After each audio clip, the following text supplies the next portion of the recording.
I'm pretty surprised this person's just so comfortable saying like 8 to 10 patients, like very comfortable for me. I think everybody going into intern year probably feels the same way. The only thing is that a lot of people present outwardly as very, very confident, but I just try and keep in mind like everybody has insecurities and they're probably going through the same process as I am. And so all of us are kind of in the same boat together.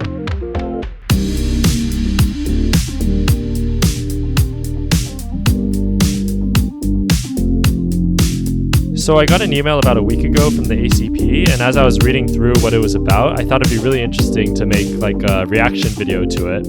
And basically, it's chronicling a year in the life of 4 internal medicine interns. They state that the purpose of the blog is twofold. First is really to let interns know that they're not alone in this difficult medical journey, and that the same struggles and challenges and even successes are something that we are all going through. And I think it's really valuable that they're doing this here because, as we all know, imposter syndrome is such a big thing in the medical field. So it will be really interesting to see what these other interns are saying about their first half of intern year so far. And I'm really curious to see what they have to say. And secondly, it's a way to remind people who have already undergone intern year to gain a better perspective of what intern year is like now. So for example, if somebody had done intern year 30 years ago, it's probably a lot different than what intern year looks like now. And also, even if they just did it a year ago, COVID has obviously very much changed the dynamics of how intern year is like. So let's just jump into it and see what intern 1 has to say. So they first asked, what are you most looking forward to in the next 3 to 6 months? I'm looking forward to getting to know my co-interns. There are more than 30 people in my class who are all from different backgrounds but share similar interests as me. It will be exciting to explore the new city with them.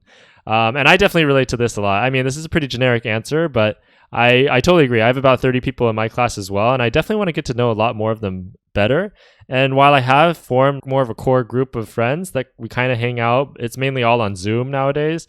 It would be really nice to have in-person events to really get to know people a little bit better. And also, I really have not explored Sacramento at all. So I agree with exploring the new city being a fun thing to look forward to once the vaccinations come out.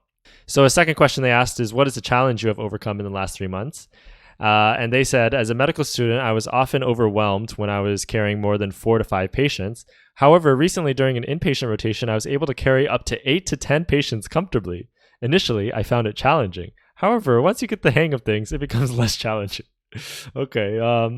I think pretty interesting because for me, I would say on average, I've only really had about 6 patients at a time. I have had up to 9 patients, but I've actually never hit the cap and had 10 patients. And obviously, when I had 9 patients, it was pretty difficult. I would say that for me, just carrying 8 to 10 patients, I wouldn't call it comfortable. Even at this stage right now, maybe it's because I've been exposed to not as high numbers as this person. Maybe they're just constantly hanging around 8 to 10 patients, so they're just kind of used to it now. But for me, if I hit 8 to 10 patients, that's when things get very busy still. And I'm definitely a lot faster than I was earlier in the year. So first time I was on the ICU and I had 9 patients, it was like a whirlwind. It was a blur. And then most recently, a couple weeks ago when I was on the ICU, I had 9 patients and it was tough, but I definitely was able to keep updated on things a lot better. I do wonder if the volume is something that if you keep seeing 8 to 10 patients all the time, you'll just get used to it and you'll be better at it. Or if it's better to kind of have a lower volume and just slowly build your way up. So that way you have more time to think about each patient individually. Because obviously if you're carrying 10 patients all the time, all day long, you may just kind of be getting the work done and not really getting a chance to actually think about the management. So that's something I'm a little curious about. But I'm pretty surprised this person's just so comfortable saying like 8 to 10 patients, like very comfortable for me. What do you love about medicine? I like how I learn something new every day. Definitely agree with that. What do you dislike about medicine? It is a very frustrating thing when a patient's insurance guides the treatment. Again, I totally agree with this as well. When was the last time you felt connected to a patient? About a month ago when I walked into a patient's room, he said, "Doc, before we get started, I must ask you a question. What would you say if I told you that every time I move my elbow in a certain way, I get a sharp pain?" Luckily, I replied with the right answer. "Then don't move it that way." We both chuckled at the joke and went on with the encounter. That's a pretty interesting joke right there because I feel like the person, like if a patient said it to me, like that, I don't know if I would make a joke with them. I would be like, oh, really? Like, tell me more. Like, are you sure it's not radiating down your left shoulder? Are you sure it's not like a dull pain? Like, that's worse with exertion. Like, I don't know. I don't know if I would be able to have that kind of rapport with a patient to just make a joke about it right away. I guess that person was probably making it pretty obvious they were joking, but I don't know. I feel like I'm always like worried about things. So I would be taking that pretty seriously. And maybe that's a bad thing. Maybe that would hurt me from building rapport with that patient. But I definitely think that's a nice little story there, and glad that it worked out with that patient for this intern. What was the last time you felt connected with someone outside of medicine, friends, family, etc.? Last weekend, I drove back home to spend time with family. My brother had recently passed. Sorry. My birthday had recently passed. So we went out to a restaurant for dinner. It was pleasant catching up with all my family members. And I totally agree with this. I totally misread that there. But I mentioned in my previous video that location is probably one of the most important things as you're choosing a residency program. And for me, I just went back. I got tested for COVID and then I tested negative. So I was like able to spend the weekend back at home. And it's so nice having family nearby. It really is a much bigger deal than some people might think. And I think it's very valuable to be able to just drive home. I caught up with one of my high school friends, and it's just a really good thing to be near home. So I think that's a big priority, especially for me in the future, is to be in a location with friends and family. How would you describe your role in the medical team? I would describe my role as a data gatherer and recorder. I definitely agree with this. My predominant role as an intern really is data gathering and not so much of the management side of things yet. Obviously, I'm writing about the management and trying to present the initial management, but I think what they're really looking for at this stage really is just your ability to just get the work done, like documentation wise. That's a big part of intern year, is just being able to learn how to document things. But I will say that it is getting more fun, like as you start doing more management side of things. And I am looking forward to, as a senior resident, when you're not writing notes on every single patient, you probably just sit there and like think about patients all the time or something. I'm not really sure what a senior resident's like, but sometimes definitely as an intern, when it gets busy, you're really just kind of getting the work done and not able to spend as much time as you'd like, going over what the best possible treatments are for these patients. How have you changed since you started residency? Once I matched into residency, my biggest fear was being incompetent during intern year. Agreed. I was worried that I would be asking a lot of questions. However, since residency has started, I've realized this is my time to ask questions and learn as much as possible. I have also discovered that most of my co-interns also felt the same way before starting residency. And I think it's definitely clear that I think everybody going into intern year probably feels the same way. The only thing is that a lot of people present outwardly as very, very confident. But I just try and keep in mind that even if they seem very confident, like everybody has insecurities and they're probably going through the same process as I am. Because I definitely see those people where I'm like, holy crap, they're so good. They know so much stuff already. It feels like they have no hesitation, no fears. They're just like ready for everything already. But I feel like if I actually think about it, like everybody has to have those kind of fears.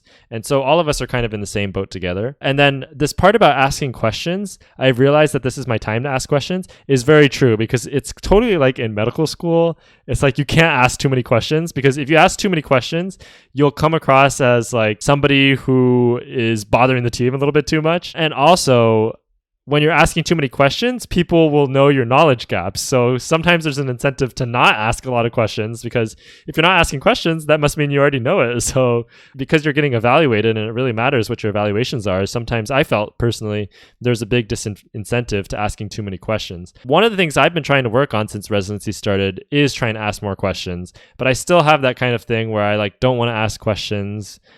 Because I never know. I don't want to ask dumb questions and look stupid. And so that's a big thing for me still that I'm struggling with, is trying to learn how to be more comfortable asking questions more frequently. All right, let's move on to intern 2. So what are they looking forward to in the next 3 to 6 months? I'm itching to jump into inpatient medicine. Okay. I'm really looking forward to being in the trenches since I started off light on ambulatory and ED blocks. I can definitely agree with that. I think inpatient medicine is really fun. And that's where we as internal medicine residents really practice the most, and what we're most kind of geared towards. And I totally like the process of presenting a patient to the whole team. Just getting like nailing a nice presentation is just like such a nice feeling. I just like that part about medicine. But it is also really hard because I'm always trying to work on my presentations. But inpatient medicine's fun. I totally agree with this person.